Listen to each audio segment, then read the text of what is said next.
Assalamualaikum warahmatullahi wabarakatuh.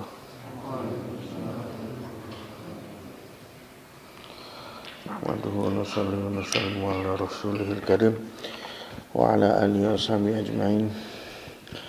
Rabbi shrah li sadri wa yassir li amri wahlul 'uqdatam min lisani yafqahu qawli. Qala al-Imam Al-Hafidz Nasiruddin Al-Mughaldai rahimahullah ta'ala wa tamallahu nafa'al fahman bi ulumihi wa ulumikum wa ulumi sairus shalihin fid dharain amin. Fi kitabihi al-musamma bi khasaisil Mustafa sallallahu alaihi wasallam ila an qala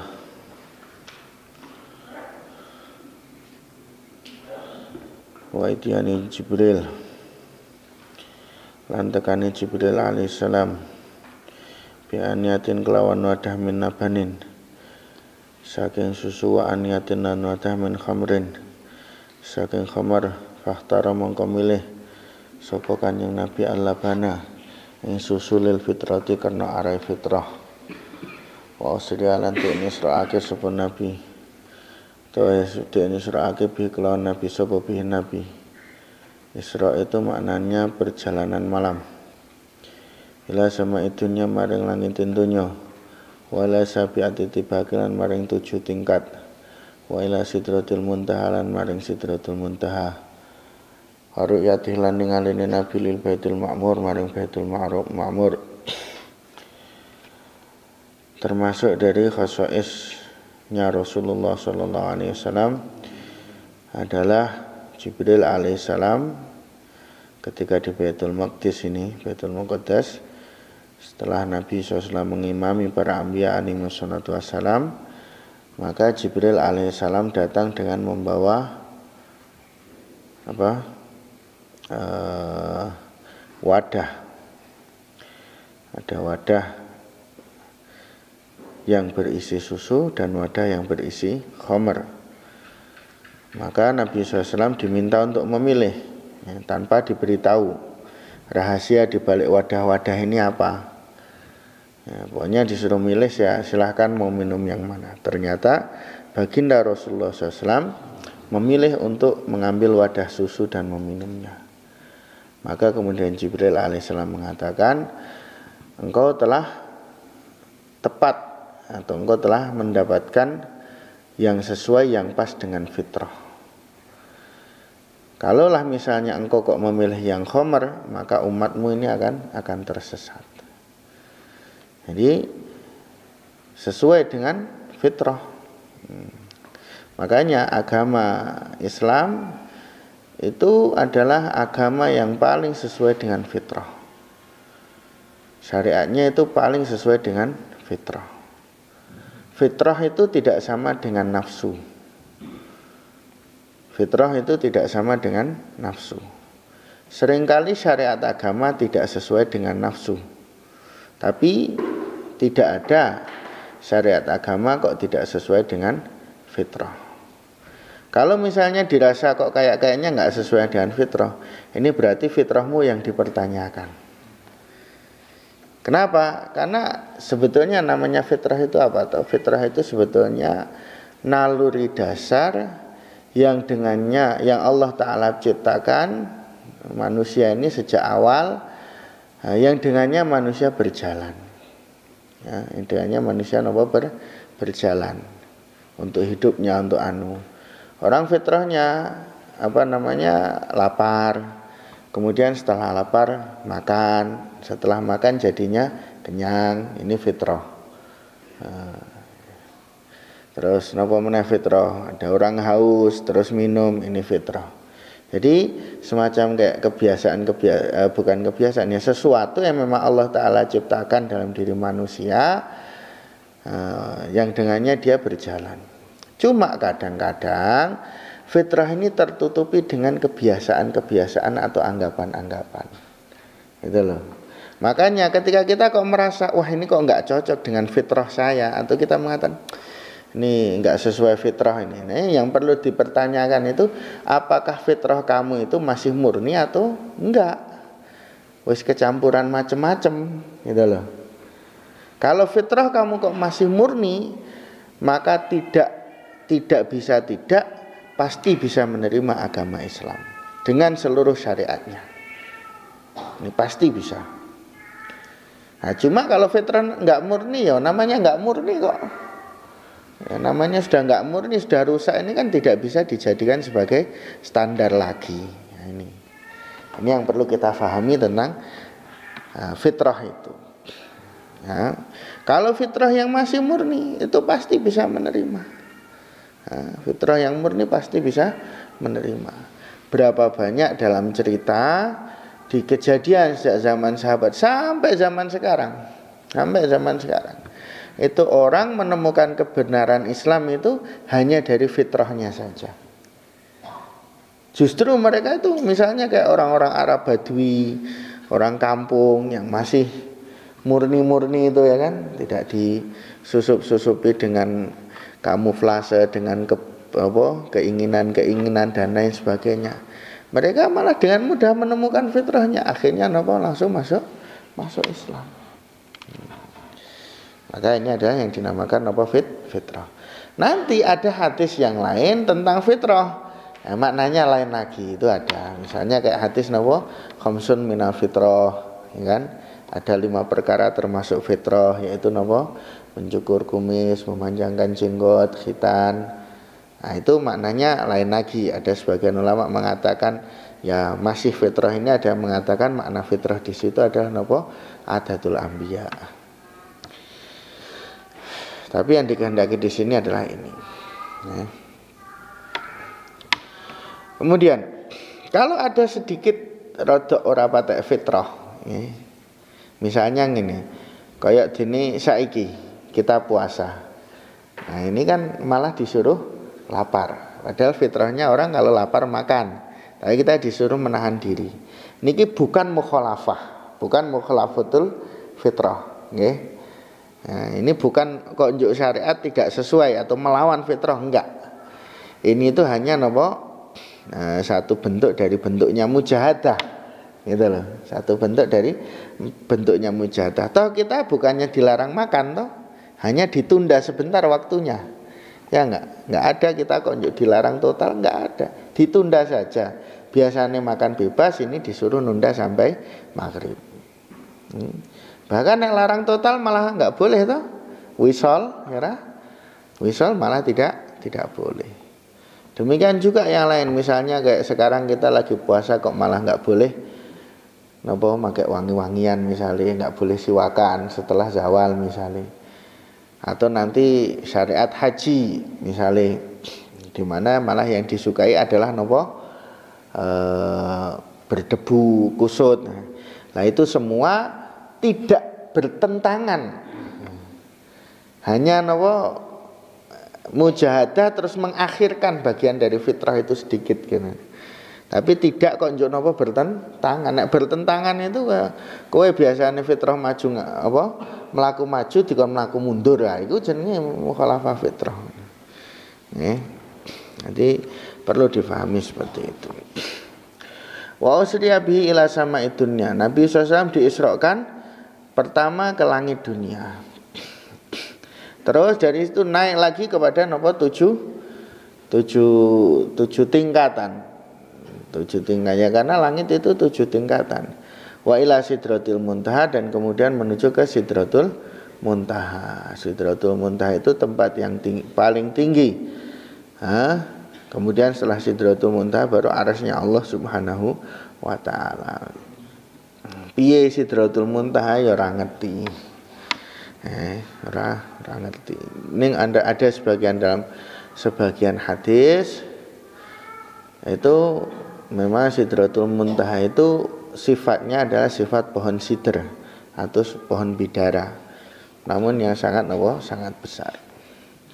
Waru yatihil baitil ma'mur, dan Nabi SAW melihat kepada Baitul Ma'mur. Apa ya Baitul Ma'mur?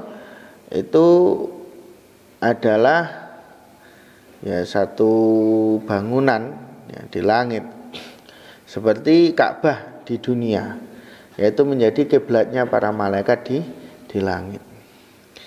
Maka dikatakan Baitul Ma'mur ini setiap hari masuk 70.000 malaikat Dan yang sudah masuk itu tidak akan pernah keluar lagi selamanya. Setiap hari ini masuk ke Baitul Ma'mur berapa? 70.000 malaikat, dan yang sudah masuk itu tidak akan pernah keluar lagi selamanya.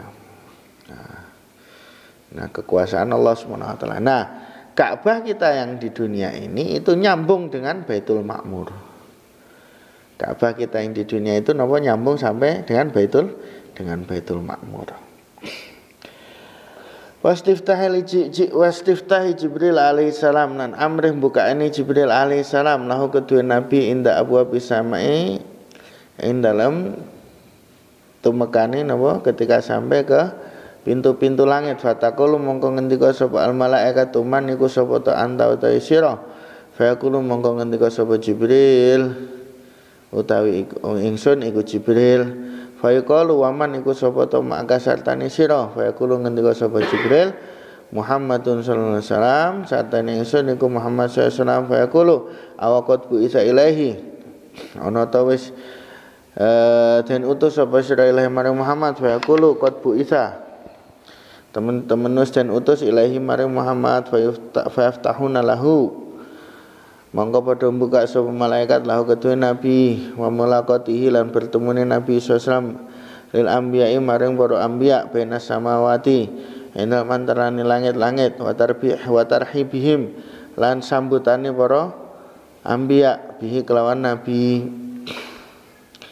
Kemudian termasuk khosoisnya Nabi SAW lagi adalah ketika naik ke langit, maka setiap kali sampai di pintu langit, maka malaikat Jibril ini meminta untuk dibukakan. Jadi setiap pintu langit itu ada malaikatnya yang menjaga. Maka setan itu nggak bisa sampai ke langit-langit, itu nggak bisa. Dia itu hanya bisa di bawahnya langit dunia saja. Ya. Setan yang mencuri-curi dengar itu hanya sampai langit dunia, mau naik lagi nggak bisa. Kenapa? Karena setiap langit itu ada ada malaikatnya yang menjaganya. Ada malaikat yang menjaganya.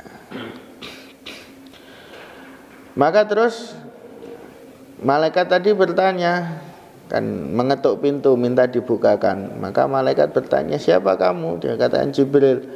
Terus kamu bersama siapa? Maka dia berkatakan bersama Muhammad SAW.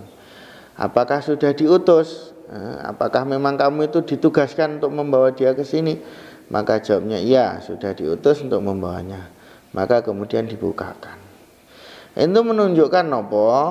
Menunjukkan malaikat itu kerjanya itu pasti sesuai dengan tugas yang ditugaskan Allah Ta'ala kepadanya. Enggak ada dalam tugas malaikat itu kok mengikutkan hawa nafsunya misalnya, atau mengikutkan gambarannya pengetahuannya. Sebetulnya kira-kira malaikat itu bisa lihat enggak kalau ini Nabi Muhammad SAW?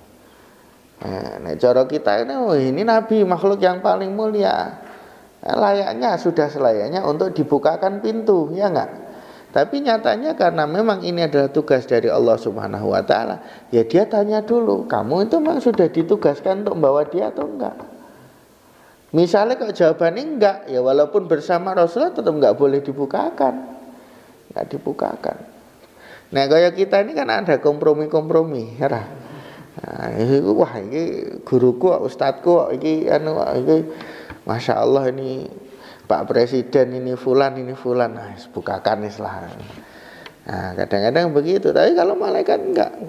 Nah, malaikat itu kerjanya itu hanya sesuai dengan apa yang diperintahkan oleh Allah Subhanahu wa Ta'ala. Hanya sesuai. Kapan mau turun, untuk apa turun, ya. Terus itu semua adalah dengan tugas, bukan semaunya sendiri, bukan bergerak sendiri semaunya sendiri. Nah, semuanya adalah dengan tugas. Nanti berapa lama di bumi, kapan naik, itu semua adalah apa? Bukan karena kemauan sendiri, dengan tugas semua. Nah, dan tidak pernah salah, tidak mungkin salah malaikat. Tidak mungkin apa? Salah. Ada sebagian orang itu napa jenenge i'tiqad malaikat itu salah. Kayak wong Syiah itu mereka napa nuduh malaikat Jibril iku nggawa wahyune keliru. Aslinya kanggo Sayyidina Ali ini malah keliru tekan Rasulullah SAW. Ini kan nggak masuk akal. Masuk keliru 23 tahun nyasar terus. Ya. Lagi pula waktu awal Nabi SAW diutus tuh Sayyidina Ali baru umur berapa? Umur 7. Masuk wahyu dibawa untuk orang umur 7 tahun. Ngerah. Gitu. Ini semua adalah tidak masuk akal. Demikian juga orang Yahudi itu musuhi malaikat Jibril. Nah, orang Yahudi kan musuhi malaikat Jibril. Kenapa? Karena malaikat Jibril ada satu orang ya yang nantinya akan mencelakai Bani Israel, ditunjukkan oleh Jibril orang itu. Nah, terus mau dibunuh, malaikat Jibril melarangnya. Nah, akhirnya betul orangnya jadi besar, jadi raja yang kejam yang menghancurkan Bani Israel. Akhirnya dia musuhi. Jadi orang itu perintah Allah.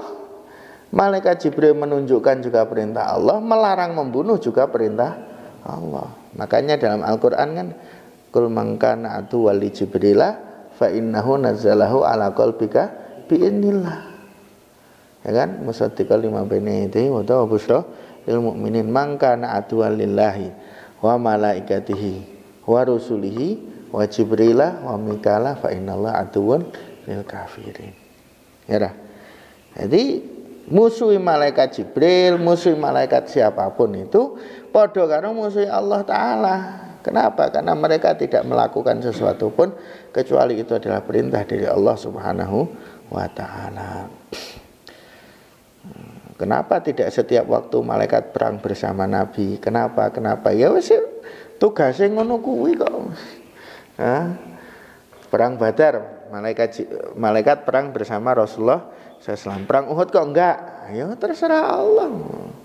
Allah perintahkan perang Badar berangkat. Allah perintahkan perang Uhud enggak berangkat, ya enggak berangkat kok. Paham kan? Ya. Wa mulaqatihi lil anbiya. Pertemuannya Nabi SAW dengan para anbiya bainas samawati, di antara langit-langit. Wa tarhibihim bihi, dan sambutan-sambutan para anbiya tadi kepada Rasulullah Shallallahu Alaihi Wasallam. Nabi di setiap langit itu pasti bertemu dengan anbiya, Nabi Adam, terus Nabi Yahya dan Nabi Isa, kemudian Nabi Harun, Nabi Idris, terus Nabi Harun, terus Nabi Musa, ya kan? Yang ketujuh Nabi Ibrahim alaihissalam. Dan semuanya itu memberikan sambutan, kan, marhaban. Kalau yang lebih tua dari Rasulullah SAW, maknanya yang keturunan yang kakek Rasulullah SAW langsung, seperti Nabi Adam dan Nabi Ibrahim, maka mereka bersabda marhaban bi ibnin soleh wa nabiyyin soleh. Kalau yang selain itu marhaban bi akhin soleh wa nabiyyin soleh. Wa sya'nihi, lan keadaane Nabi fi fardhi sholati, ing dalam fardine salat, wa murajaatihi, lan bulan balen ini Nabi ma Musa satane Musa alaihissalam fi talabit takhfifi, ing dalam mencari keringanan, wa takhfifillahi ta'ala, lan meringankan Allah Ta'ala lagu tu Nabi fiha, ing dalam masalah salat, min khamsina salatan, min khamsina saking 50 apane salatan, ila khamsi salatin maring 5 pira-pira salat. Jadi keadaannya ini nanti naik kan, kemudian setelah itu berjumpa dengan Allah Subhanahu wa Ta'ala, terus menerima fardu salat. Awalnya salat berapa? 50 kali. Nabi SAW terima saja, kemudian turun sampai Nabi Musa alaihissalam. Maka Nabi Musa tanya, berapa yang Allah fardukan kepada kamu? 50 salat. Maka diusulkan oleh Nabi Musa, mbok minta keringanan sama Allah. Nah, ini kenapa? Karena Nabi Musa ini sudah lebih pengalaman dari Rasulullah SAW. Beliau menghadapi Bani Israel Yang mana umat Nabi SAW itu kalau dibanding umat-umat Nabi yang lain itu yang paling mirip dengan umat Nabi itu Bani Israel. Makanya berdasarkan pengalamannya inilah maka Nabi Musa ini mengusulkan. Ini sekaligus juga merupakan petunjuk bahwa Nabi Musa itu adalah sangat kasih sayang kepada umatnya Rasulullah Sallallahu Alaihi Wasallam. Oke. Sangat kasih sayang kepada umatnya Rasulullah SAW. Maka terus disuruh ngusulkan dikurangi, suruh ngusulkan kurangi. Nah ini pentingnya nopo orang-orang baru rujuk kepada orang-orang lama. Sampean dadi kiai ya, kiai anyaran Bali entes Bali saka pondok ya kan. Nah itu aja langsung petentengan nang omah. Harus rujuk dulu kepada ulama-ulama yang sudah lebih dulu di makomi, yang sudah lebih dulu mereka dengan masyarakat. Kenapa? Karena mereka sudah berpengalaman dalam nopo bergaul dengan masyarakat tadi, maka mereka mengetahui dengan pengalaman mereka apa yang harus dilakukan. Ya, minimal akan bisa nopo memberikan nasihat-nasihat yang berharga kepada kita. Demikian juga sebagai ahbab, sebagai karkun ya kan. Jangan cuma modal semangat, masih baru semangat ya, harus senantiasa merujuk kepada orang-orang lama. Nabi SAW makhluk yang paling mulia, dalam segala-galanya beliau adalah paling mulia. Namun di sini beliau murojaah kepada Nabi Musa alaihi salam. Ya kan? Bahkan Nabi Musa pernah ngaji kepada Nabi Khidir. Padahal Nabi Khidir itu ya, Nabi Musa ini ulul azmi, Nabi Rasul ulul azmi lagi. Nabi Khidir ini masih ikhtilaf apakah beliau Nabi atau bukan Nabi. Ya, artinya artinya murojaah orang baru kepada orang lama ini memang merupakan satu perkara yang penting. Karena hasilnya apa? Hasilnya akan membawa kepada kebaikan. Kemudian diringankan dari 50 akhirnya dengan melalui proses ya, tidak sekaligus, akhirnya menjadi nopo 5 kali sholat. Waktu nuwihi lan ngaprake Nabi min Rabbi saking pangerane kakoba kausaini kaya dene antarane pentengane jemparing au adna utawa luwih cedhak. Nang ingat nang kene kurep nang kene atau dunu, dekat di sini bukan dekat tempat tapi dekat nopo kedudukan, dekat manzilah. Allah Ta'ala itu tidak disifati dengan tempat, tidak disifati dengan tempat. Maka kedekatan Nabi SAW ini adalah dalam nopo manzilah. Wa munajatihi lahu dan munajati Nabi lahu kemaring Allah wa ru'yatihi lan ningane Allah lahu kemaring Nabi ningalingine Nabi lahu maring Allah alal khilafi fiha. Dan munajatnya Nabi kepada Allah Subhanahu wa taala dan bahwa Nabi SAW melihat Allah Subhanahu wa taala di waktu Isra Mi'raj tadi. Ini memang terjadi khilaf. Ada sebagian ulama bahkan dari kalangan sahabat sendiri ya, seperti Sayyidah Aisyah radhiyallahu anha itu menafikan bahwa Nabi SAW melihat Allah Ta'ala pada Isra Mi'raj. Namun jumhur ulama lebih memilih bahwa Nabi SAW telah melihat Allah Subhanahu wa Ta'ala. Tapi bagaimana nggak bisa dibayangkan, rasa dipikir wis pokok men teko Nabi melihat Allah ngono wae. Rasa kok wae iki apa sinar apa wis ya. Apa saja yang kamu bayangkan tentang Allah Ta'ala, maka Allah Ta'ala tidak seperti itu. Maka Allah Ta'ala tidak seperti itu. Ini kata Sayyidina Abu Bakar radhiyallahu anhu. Kemudian yang kedua, jadi orang bisa melihat Allah Ta'ala sebelum mati ya, sebelum mati itu hanya baginda Rasulullah SAW saja. Kalau sebelum mati, nah sudah mati ya semua melihat. Ya, sebelum mati itu hanya baginda Rasulullah SAW saja. Yang lainnya enggak. Maka ada orang kok ngaku-ngaku, nah itu salah. kalau melek, nek mimpi itu ndak bisa. Orang kok mimpi melihat Allah Ta'ala itu mungkin saja. Kenapa? Karena mimpi itu kan bukan hakiki. Mimpi itu hakikat bukan, ya. Nah, maka bisa saja orang bermimpi melihat Allah, dan ini terjadi pada para ulama. Dalam Fadhil Amal kan Imam Ahmad bin Hanbal mimpi melihat Allah Subhanahu wa Ta'ala. Tapi kalau nyata melek-melekan kok ngaku melihat Allah, maka ini pasti salah. Yes. Wa dukhulihi al-jannah, mlebune Kanjeng Nabi sallallahu alaihi wasallam al-jannah ing swarga.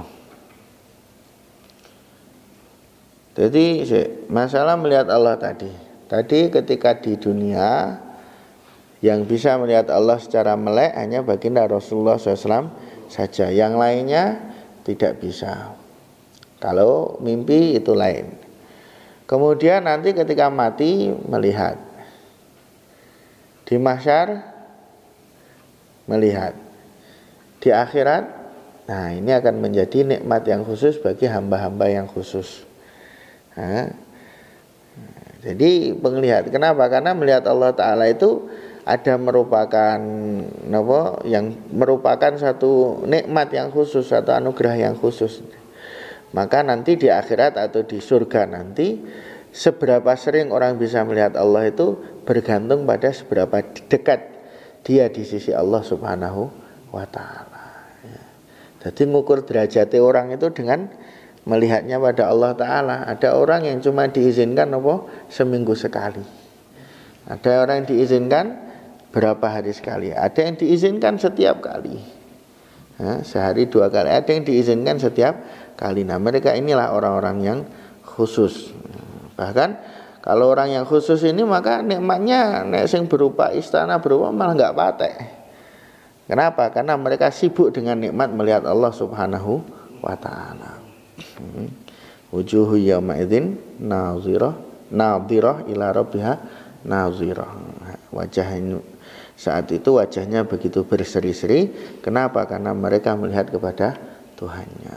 Semoga Allah Ta'ala memberikan kita anugerah tersebut. Wa min dukhulihil jannah, dan masuknya Nabi SAW ke surga. Masuk ke surga terus jadi cuma yang perlu kita pahami niki tentang Nabi masuk surga itu enggak cuma sekali, gitu loh. Jadi ketika Nabi cerita tentang ini, aku masuk surga, kemudian aku melihat ini, aku masuk surga, aku melihat ini enggak cuma sekali. Ya, ada yang melek, ada yang tidur, yang ketika mimpi gitu kan. Jadi tidak. Jadi orang kok njuk kabeh yang diceritakan tentang surga itu terjadinya waktu Isra Mi'raj itu enggak, gitu loh.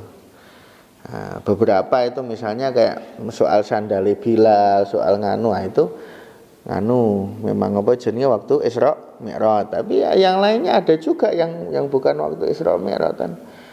Seperti ketika beliau bercerita melihat istananya Sayyidina Umar radhiyallahu anhu kan, itu kan mimpi, ya kan. Tapi kan mimpinya anbiya itu adalah hakikat, ya kan, nyata. Jadi tidak cuma sekali Allah Ta'ala memberikan nikmat Nabi SAW masuk ke surga, mensifati tentang surga dan lain sebagainya. Wa min khosaihi sallallahu alaihi wasallam, termasuk khosaisi Nabi SAW syaku Jibril, utawi membelahnya Jibril sadro ing dadane Nabi. Wa akhrajal ngetake sapa Jibril al alaqata ing satu gumpal daging. Alaqah itu apa? Getih kempel ya. Gitu. Minhu saking Nabi wa ghasala lan ngumbai sapa Jibril hu ing Nabi bima di bagian Nabi, di tubuhnya Nabi, maka bagian itu pun telah dibuang. Jadi ini bukan niki perkara sing seharusnya tidak bisa dinampakkan, tidak nampak oleh Allah Subhanahu wa Ta'ala dijadikan nampak supaya nopo? Supaya menjadi lebih jelas lagi, lebih mudah difahami. Ya. Kalau ini kok hakikat, ya berarti kan menyembuhkan para penjahat itu gampang ya, tinggal dibedah, ambil bagiannya ya kan, cari di mana kira-kira letaknya, jikok, buak, wes, yang penjahat jadi baik. Tapi kenyataannya kan bukan begitu. Ini menunjukkan bahwa ini bukan apa? Bukan hakikat. Ini hanya merupakan apa? Lambang untuk menunjukkan kepada kita semua Nabi SAW itu sangat terjaga dari setan, sehingga setan sama sekali tidak punya peluang untuk menggoda beliau. Setelah itu terus napa? Dicuci dengan air Zam-zam. Tubuhnya Nabi bagian dalamnya dicuci dengan air Zam-zam. Ini merupakan dalil bagi sebagian ulama yang berpendapat bahwa air Zam-zam itu adalah air yang paling mulia di alam ini. Air Zam-zam itu adalah air yang paling mulia di alam ini, bahkan melebihi dari air surga. Karena nyatanya nopo, Jibril alaihissalam membawa barang-barang dari surga semua untuk membedah Nabi ini, barangnya dari surga semua, tapi airnya dari Zam-zam. Ya kita nek punya air Zam-zam ini masya Allah ya, nikmat sing gede. Nek sampean kok haji, kok umroh itu gunakanlah itu kesempatan untuk minum air Zam-zam sebanyak-banyaknya. Bahkan air Zam-zam itu cuma air, tapi bisa membedakan antara seorang itu mukmin atau munafik. Air, tapi bisa membedakan antara seorang itu mukmin atau munafik. Karena kalau orang munafik nggak mau minum air Zam-zam banyak-banyak. Nggak mau minum air Zam-zam banyak-banyak. Digunakanlah. Nek perlu selama nang kono ki serasa ngombe liyane, hanya Zam-zam saja. Summa malahu nuran wa hikmatan, kemudian dipenuhi dengan nur dan hikmah. Wallahu a'lam. Wassallallahu alaihi wasallam la hadratina bil mustaqbalin. Jami-jami salihatin syamilan Muhammadin nabi sallallahu alaihi wasallam.